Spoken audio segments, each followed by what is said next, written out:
You can write beta symbols in three different styles.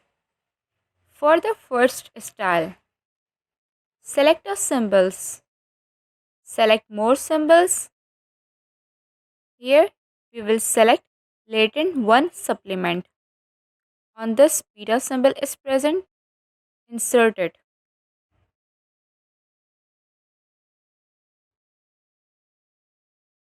Now convert it into a italic.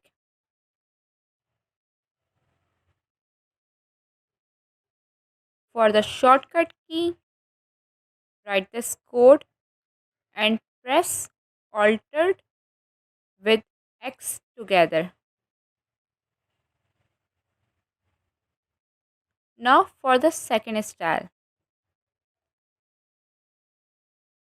Select a symbols. Select a more symbols.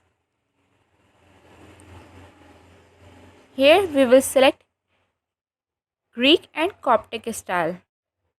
Now at this, select a beta symbol. Insert it.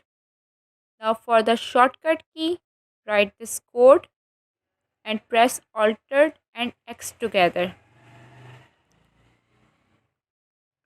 Now the third style. Select equation. Here, here we will select a more equation or a new equation.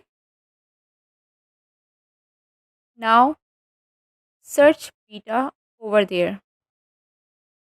Now here we will select a beta symbol and insert it. Now thanks for watching.